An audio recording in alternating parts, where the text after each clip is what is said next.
Hello, everyone.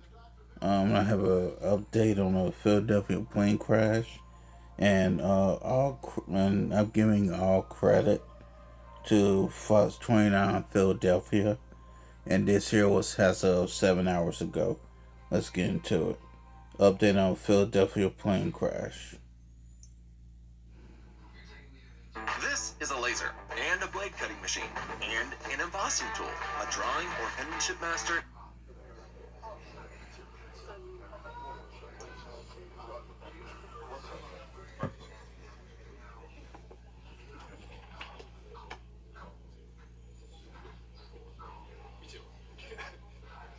Hey, Jeff, I should never even have to ask you. Everything's good.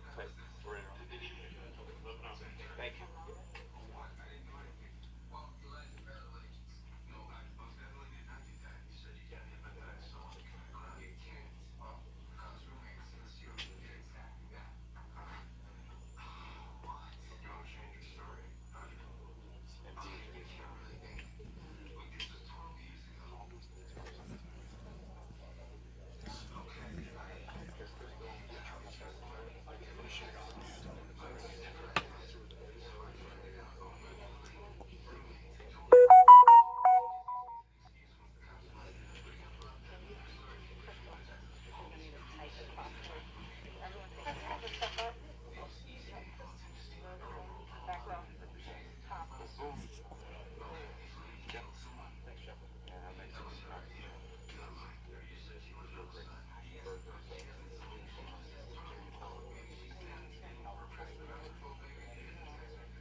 Hopefully, they'll get talking here sometime soon.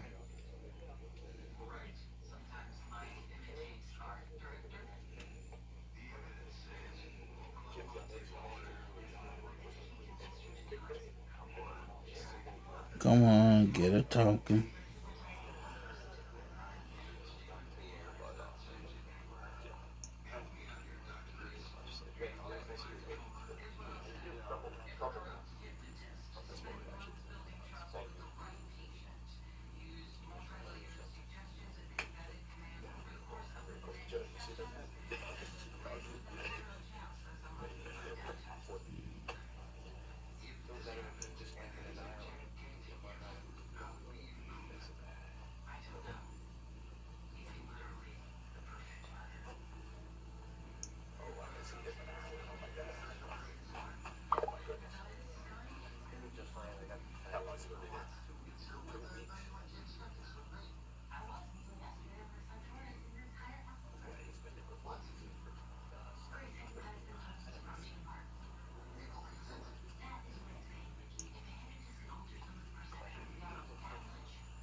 Hopefully, they'll start talking here soon.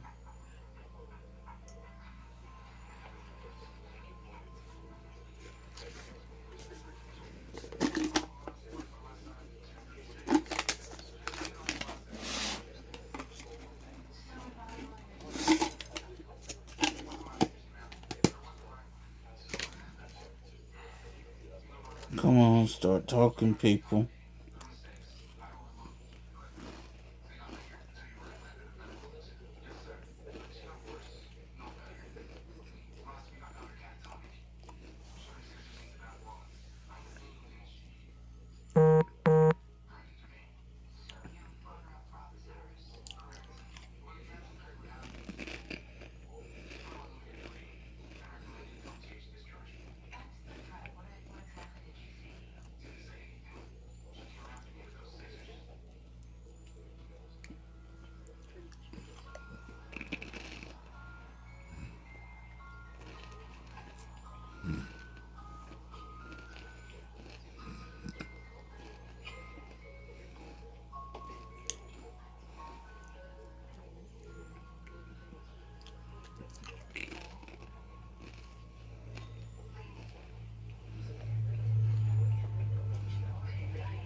I need y'all to get talking.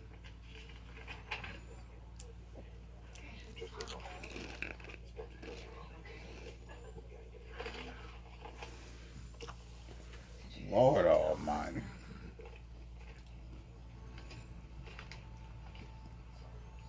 Well, y'all people get to a talking already.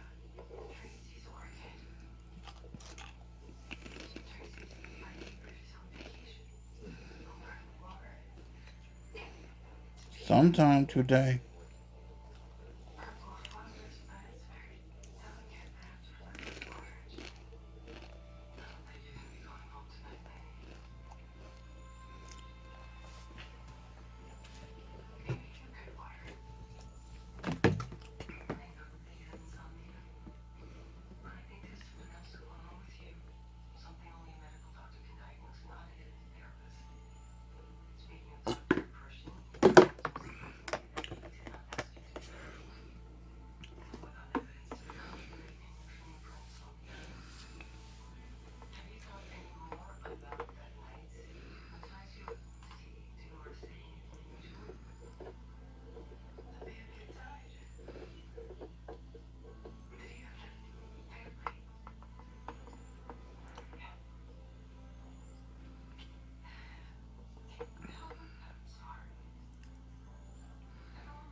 Sorry about that, y'all. Come on, I need y'all to start talking.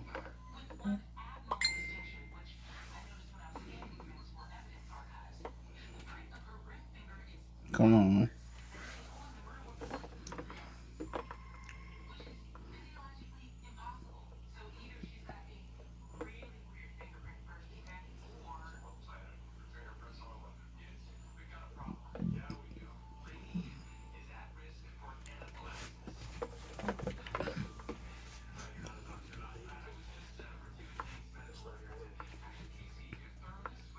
He's talking, but I can't hear him.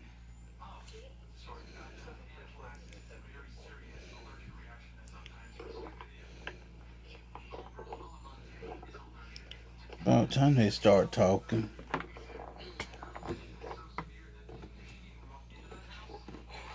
Let me start by saying good morning to everyone, or good afternoon in a few minutes.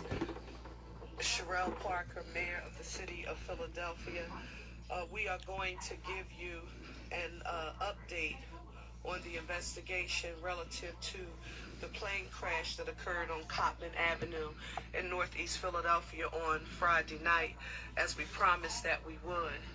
Some of the information that you are going to hear is repetitive. You've heard it before, but we are being very intentional during this time about making sure that we reinforce the facts, because there is so much misinformation about the issue on social media, and we want to make sure that all of those impacted benefit from the same facts that we as the city of Philadelphia have. First and foremost, this remains an ongoing investigation. The situation is fluid and it is active. Our Philadelphia Police Department, our Fire Department, Office of Emergency Management, first responders, along with our local, state, and federal partners, are continuing to work literally around the clock at the crash site. The National Transportation Safety Board, the NTSB, they have been with us and have been on site since Friday. However, I want to note for the record that their full team is active here, and that includes NTSB Chair Jennifer Holmandy, and Ralph Hicks has been here with us on the ground. We want to say a huge thank you to each of them for their partnership and the work that they are doing. A deep gratitude as it relates to their participation. As of this morning, I do want to provide you with an update on the casualties and injuries that have been suffered as a result of the crash. We noted yesterday and confirmed that there were 6 people on board the plane that crashed on Cottman Avenue. We mentioned the pediatric patient, their mother, and a 4-person flight crew. And yes, that did include a doctor and a paramedic. You have heard the details. It was a medical transport plane that took off from our Northeast Philadelphia Airport, and it was only airborne for a very short period of time before something went terribly wrong and it crashed. The aircraft, a Learjet 55, was en route to Missouri, and that is according to data we received from our Federal Aviation Administration. I want to state for the record that our city continues to mourn their loss, and they are in our thoughts and prayers. We have also previously noted, and they continue to be here on site with us, providing as much support as possible during this time.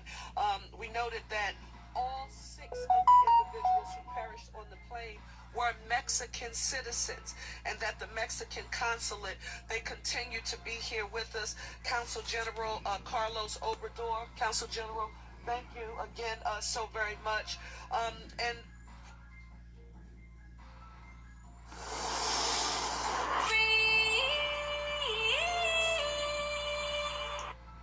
for, again, the way information is being distributed, some people have noted who they have affirmed the names of the individuals whose lives were lost on social media. But thanks to our partnership and working with the Consul General and the Mexican consulate, and out of respect for them, we will not be sharing that information until the Mexican consulate has deemed it appropriate.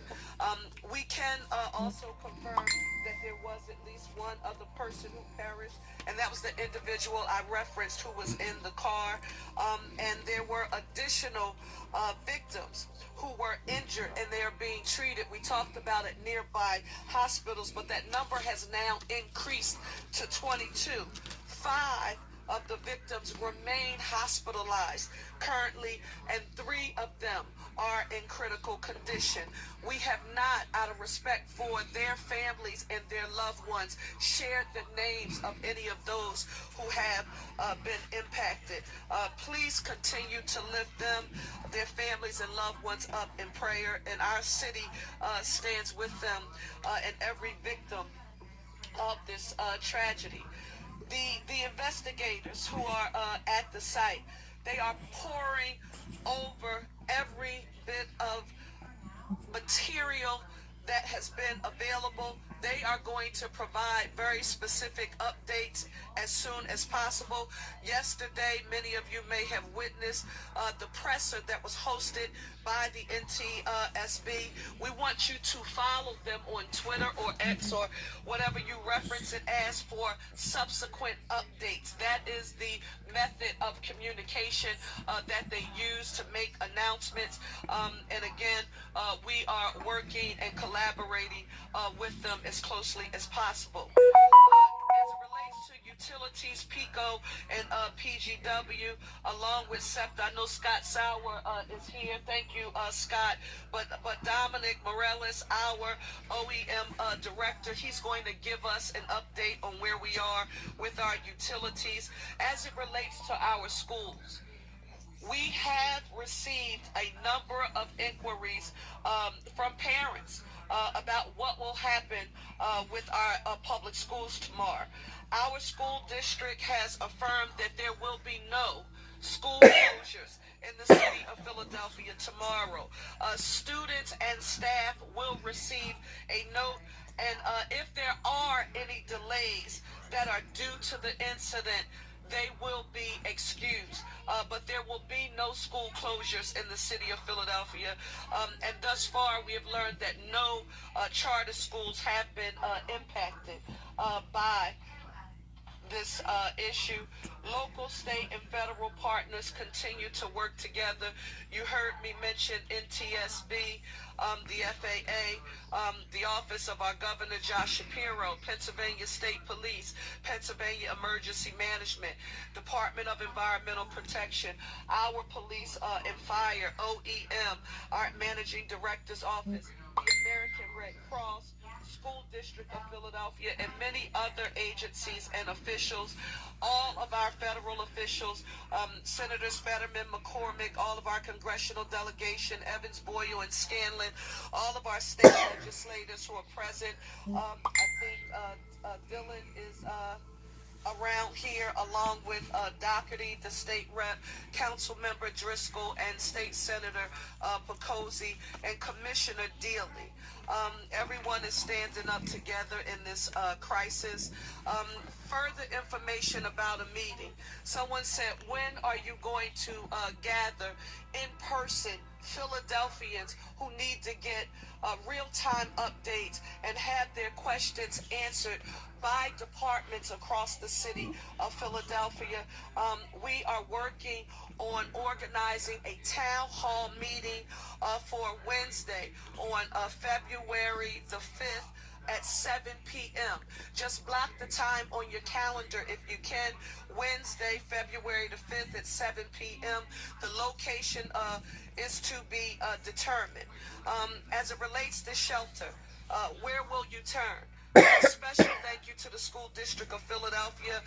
Samuel Fells High School continues to be our shelter location, 5500 Langdon Street in Northeast Philadelphia. It is being operated in partnership with OEM and the American Red Cross, Southeastern Pennsylvania, with the School District of Philadelphia. It's open 24/7. The Red Cross disaster workers are there to assist anyone who has been impacted as a result of this tragedy. We've already been using the shelter, and we encourage anyone who needs to avail themselves of this service to take advantage of it. The telephone number that we have been encouraging people to use is 1-800-RED-CROSS. Again, that's 1-800-RED-CROSS. That is the number that you should dial for help. However, if you need access to any support that is other than shelter, for now, we want you to be able to call 911, and you're going to hear from our police commissioner, Kevin Bethel, shortly. Mental health. This part is really important. Whether you're a seasoned professional or a passionate hobbyist, Tools Today is your resource for precision cutting tools, power tools, CNC machines, and shop supplies from the brands you know and trust. The lowest prices, offering free same-day shipping. Visit us at toolstoday.com to explore our wide range of products.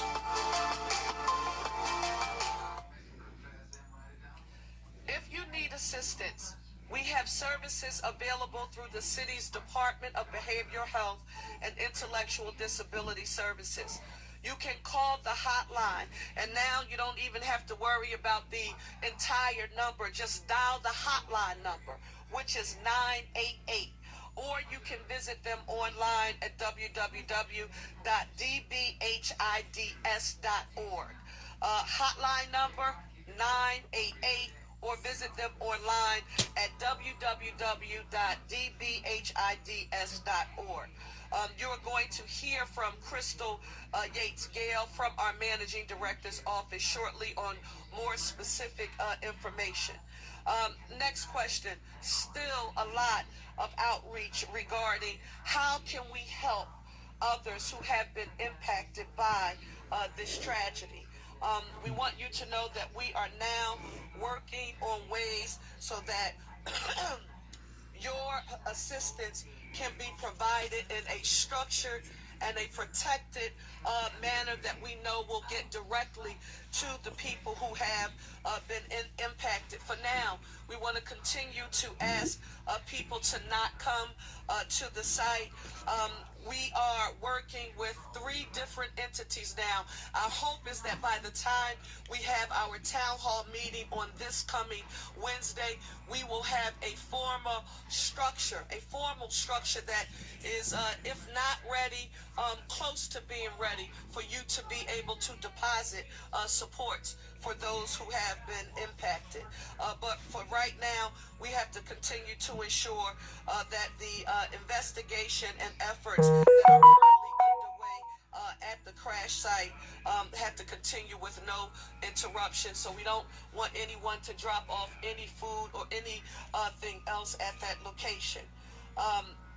Road closures. Go online to Ready PHL to receive regular updates from our Office of Emergency Management. This includes information on road closures in the area and any other relevant information for the public. Finally, I want to say this. Please continue to be patient. Philadelphians have been checking on their neighbors. If there's someone in your family or on your block that you have not seen, please continue to check on them. We are now canvassing information. They're literally going door to door to provide information to residents who are directly in the immediate area who have been impacted. Thank you to our Office of Public Engagement for that support. I want to also remind you that we were criticized on Friday night for not putting more information out more quickly.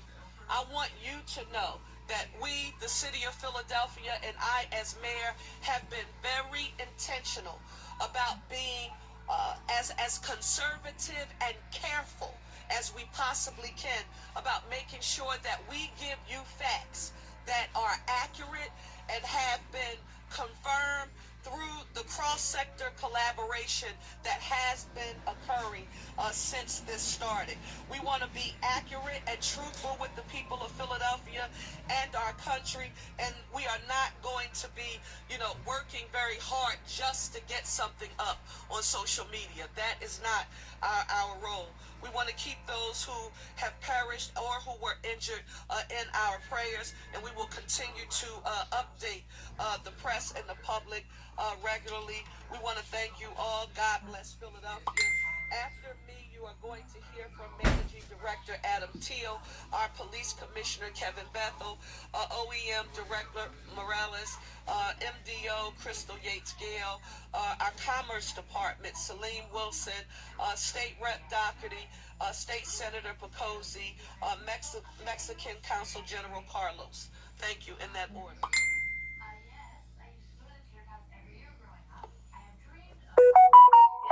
What's this? Yes. It looks like a toolbox. Check this out. This is an auto repair toolbox with a... I want to reinforce that with Mayor Parker's leadership and her example of interagency, intergovernmental collaboration, we still have literally hundreds of people, hundreds of incredibly dedicated staff who are working at the incident scene, the large incident scene, all around that scene, here in our Emergency Operations Center, which has been activated since Friday night and activated for other events since well before that. These folks represent almost 30 different agencies and partner organizations, local, state, federal, not-for-profit. So this is a major operation. I can tell you these folks, the folks we have working at all those different levels of government, are hands down the best in the business. They have the experience, the expertise to do this work. We are, again, with the mayor's leadership, we are using all the resources that we have. We are getting all the resources that we need to move this incident forward as we go into the recovery phase now, what is going to be a long-term recovery, to move forward as quickly as possible. And we have to do this right. The outcome of the investigation matters. It matters to the people, to the families that are affected, who were affected by this. It matters for safety going forward for all of us. So we are being very deliberate in our actions, and we need patience. I can tell you these folks are working 24/7. We're very happy with the level of progress and the trajectory going forward. We are still days away from getting to that next point, and potentially weeks before we have the answers. We in the NTSB have the answers to some of the questions that you all might have. So please give a thought to all those people who are out there working, no matter the weather conditions, no matter what comes next, who are out there working to resolve all of this as quickly as possible, to take care of our residents and businesses that are in the affected area. And again, I just want to highlight and appreciate Mayor Parker's leadership for ensuring that we have everything we need to do this right and to do it as quickly as possible with, again, getting things done properly as our overriding and overabiding concern. Before I begin, I do also want to echo the words of the managing director and just acknowledge the incredible leadership of our mayor. We are here because of that leadership. This is my first time in the public. We arrived on location on Friday, but I do want to acknowledge Commissioner Thompson and his team. We had the responsibility to set up the perimeter, but his men and women were in action on the ground, and they did an absolutely incredible job. So I just want to take that opportunity to thank him and the fire department for that absolutely incredible. My men and women were working in some conditions, and his men and women were leading the charge. We were supporting that. I just want to say thank you for that. We have set up a perimeter. Perimeter remains in effect. I'm appreciative of the state police and Colonel Paris enabling us to help us deploy, because as you know, in addition to covering such a large scene, we still have to respond to 911 across the city. And so that support has been incredible. We will remain in that posture. However, we will be announcing that we anticipate to have the Roosevelt Boulevard, both the inner and outer lanes, open by rush hour tomorrow.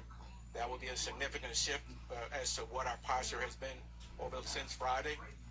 We have about 150 men and women on the ground. They have been on the ground since this incident occurred, on the blocks within there, assisting families moving through that process. We anticipate over the next couple of days, there's cars in those spaces. As our investigation moves to which process, we will be able to start to allow those cars to be removed. So we'll provide an update on that. I'll end with just saying, in addition, I have been extremely proud to be serving in this partnership that you see behind us. But most importantly, proud of the men and women in my team who responded that day. They know who they are. Some of them saw some significant trauma. But from our investigators and our patrol assets, I totally appreciate their hard work and effort. So at this point, I will turn it over to our manager, Don, right? Don. Thank you, Commissioner. Mayor, thank you very much for your leadership and the opportunity to brief today. The city's Office of Emergency Management, a city agency, is really served to support and coordinate the large-scale emergencies, disasters, and complex events. Fortunately, we're all familiar with one another. Unfortunately, sometimes that's due to tragedy. But the fortunate part is that there is a standard operating procedure that has been in effect for less than 48 hours since this no-notice event happened on a Friday night. Now that all the dust is settled, I and hate the all project these is looking ads. really good, it's time to get to the God, I nitty-gritty of hate it. all these And that ads. is Some of that standard operating procedure proceeds back the week before. We've been in Code Blue, caring for Philadelphians as a joint team. We celebrated the Eagles NFC Championship together on that Sunday and are now preparing for the upcoming Super Bowl match. And have done many other day-to-day things throughout that. And so we are very pleased today, less than 48 hours in this afternoon, to announce some progress.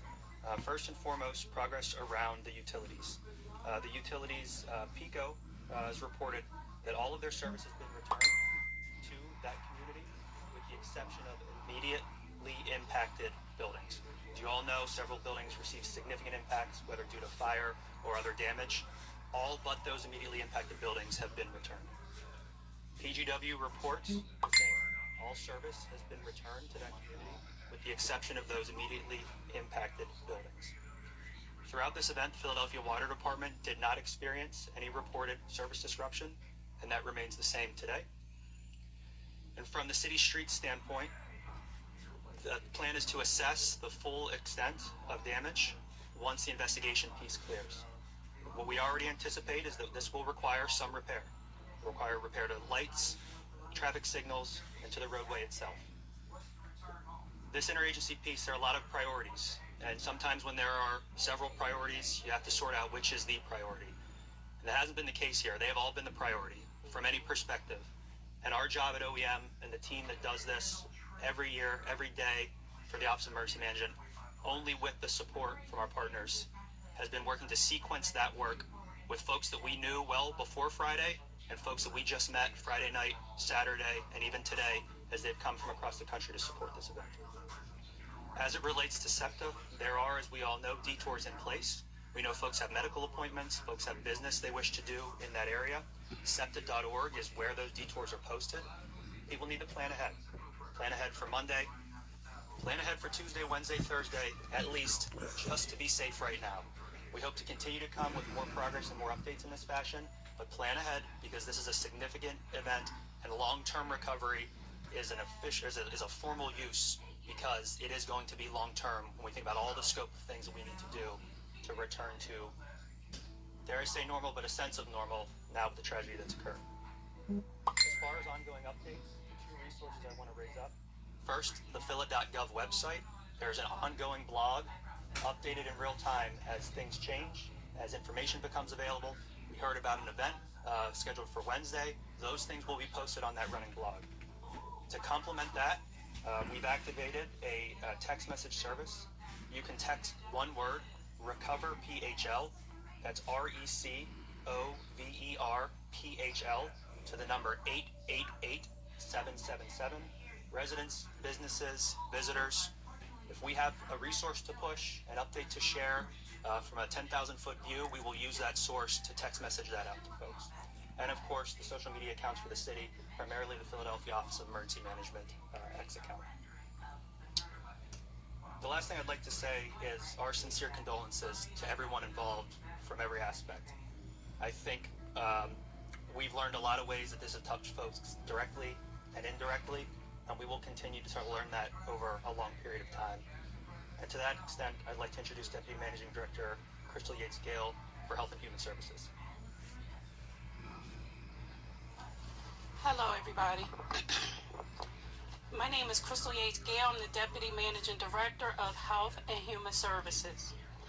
We know this incident is causing trauma for many people across our city. People are thinking, what if? What if I had been there?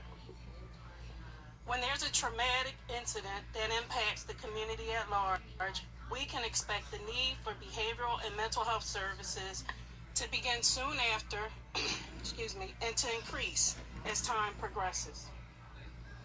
The fire department's AR3, it's an alternative response unit, which is a combined EMS and Department of Behavioral Health and Intellectual Disability Services resource, is available and has been present for the community's immediate need.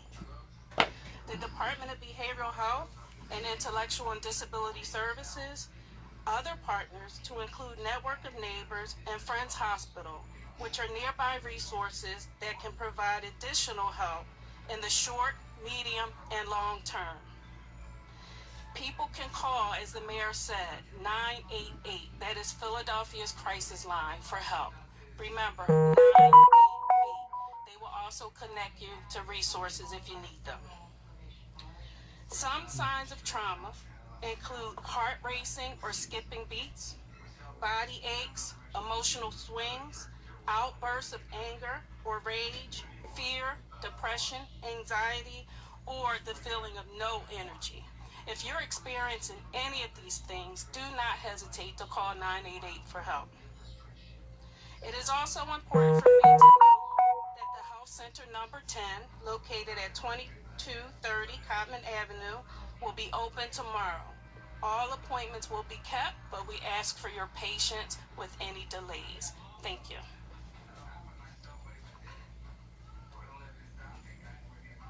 Good morning.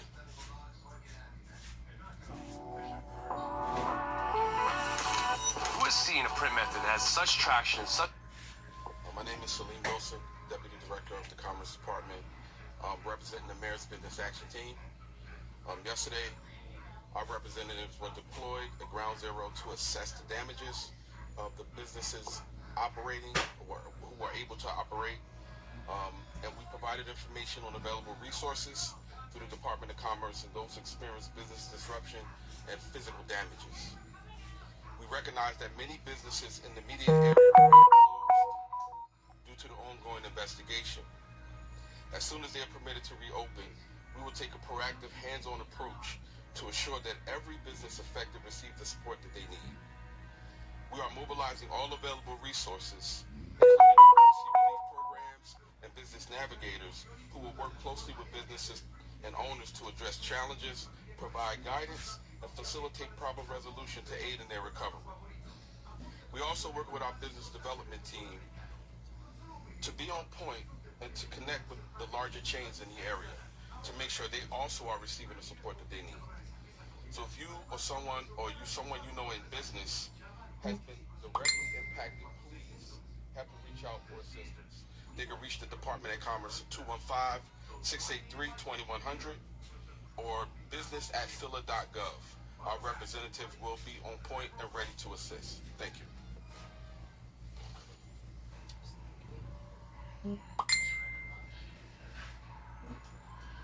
Hello, everyone. My name is Sean Doherty. I'm the state representative of the 172nd District in Northeast Philadelphia. My home, our home. First and foremost, our hearts and our prayers go out to all of those impacted by this tragedy in our neighborhood. I'd like to thank our Philadelphia Police Department, Fire Department, first responders, our PGW workers, our PICO workers. What happened is an absolute tragedy. But if there's two things that we are in Northeast Philadelphia, we're hard workers and we're fighters.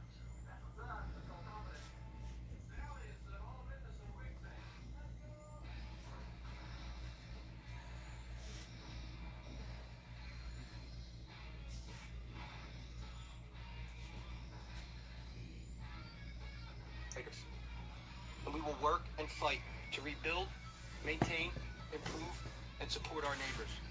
We're Northeast Philadelphia strong. Thank you. My name is Joe Picozzi. I represent Northeast Philadelphia in the State Senate. This weekend, people in Northeast Philadelphia were tasted with the crisis. And in the national eye, we showed the entire country our strength, our resolve, our commitment to respecting the directives from law enforcement, and our willingness to come together as a community. It's the reason why we're known as the Great Northeast, because of our strength, of our communal bonds. I want to express my deepest condolences to the families affected by this tragedy. I want you to know that we'll be here with you every step of the way. I want to thank law enforcement for everything you've done, your tireless work throughout the weekend. And I want to thank Mayor Parker for your crisis leadership. We're all deeply, deeply grateful for you. So thank you so much, Madam Mayor. Thank you.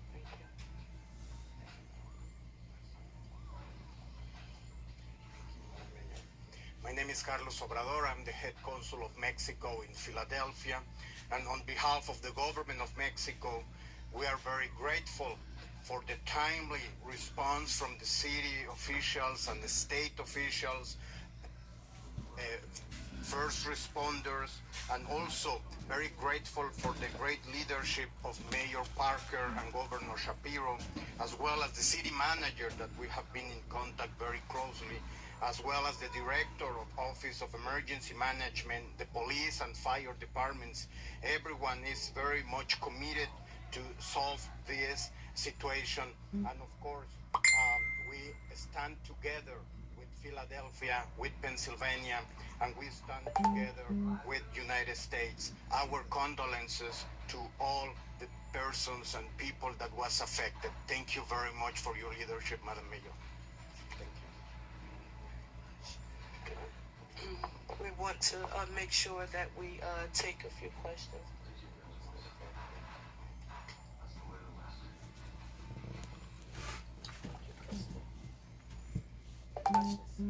Yes.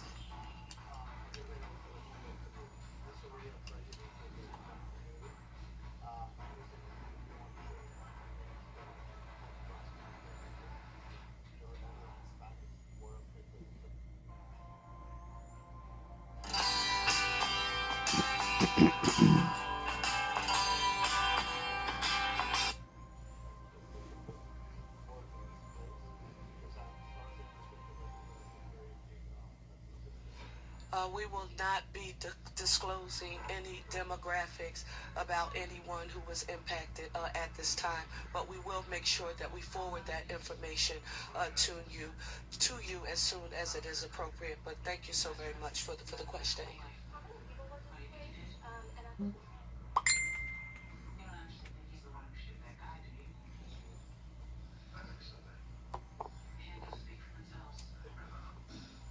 We are still not sure exactly how many families were displaced. We know there are at least 11 properties that were significantly damaged. We still have our urban search and rescue experts, L&I. They're going through the neighborhood yet again and doing structural assessments, damage assessments. We do know at our shelter at Fells High School, we've had an average of 6 people there per night or less. So that's some indication of the need. We know that may not be the entire indication of the need. Please, again, if you are hearing this and you have been displaced, you can go to Fells High School, check in there, all those other resources that are available online, because we may not know everybody who's been affected. There may be folks who left and just haven't come back yet. They decided to go and still. I know it's hard to believe we are still very early in what will be a long-term incident. And to the point about the missing persons, what we reported is what we know. And as the mayor said, we are being very thoughtful and intentional and deliberate about ensuring that we're only reporting what we know and not speculating about other things. And part of that, there is still a lot of work that is being done. You've heard us talk about our joint investigation team, our forensics folks at PPD, again, best in the business, working alongside our fire marshals, federal partners who we always work with, federal partners from FBI, ATF, and others. They have a lot of processing yet to do of the scene. In fact, as you heard, we have not yet recovered everything we need to recover from the scene, all the different materials that we need to recover. So it is possible, all that to say, it is possible there are still people who were affected by this event, affected by that crash that we don't know about.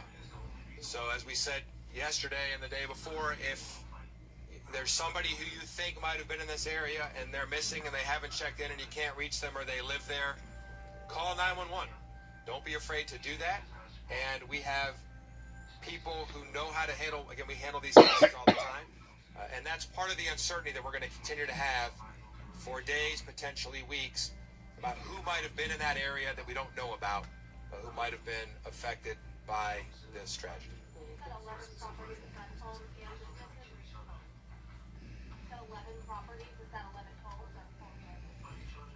Those are residential properties. There are multiple businesses that have been affected in various ways, so we're also assessing those as well. And I want to let the police commissioner talk about the missing persons process in a little bit more detail. Yeah, just very briefly, we are that specifically. All but you also have to remind that when we do a missing person report, it's usually from your home of residence. And So there is some leaning that needs to be done, but we are advising going through that information to support this investigation. Yes, Box.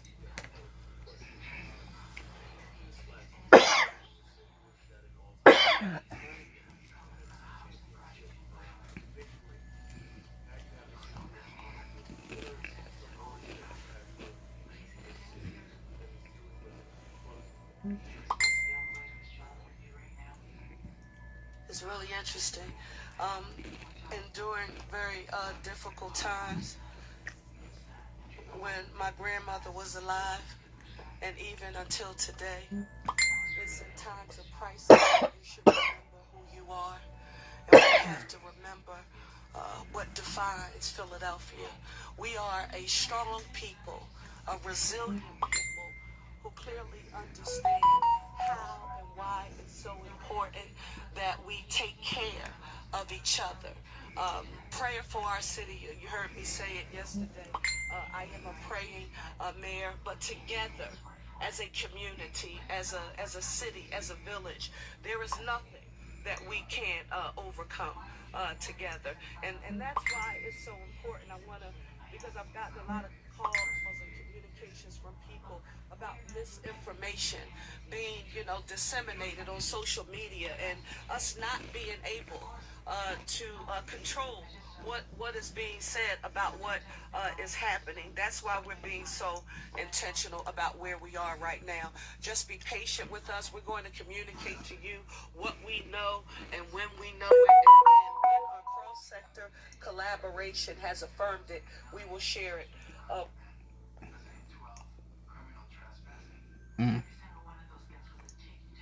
With you, but Philadelphia, don't forget who you are, and remember our one Philly philosophy.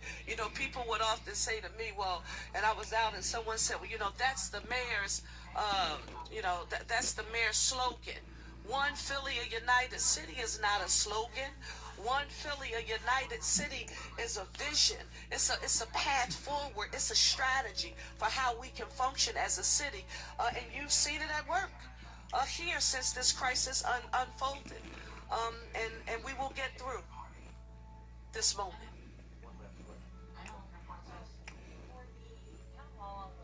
Yes. Yes, yes. Yes.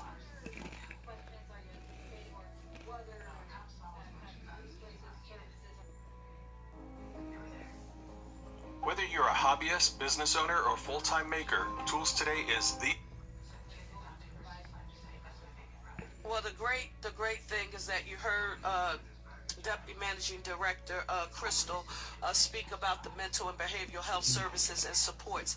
That is extremely important. We also had to talk about the businesses who were impacted. For example, when we talk about securing the perimeter, when we talk about traffic to and fro on the boulevard and Cotman Avenue, when we talk about those businesses in the mall that are closed, it's not just those business owners. It's the employees who work there.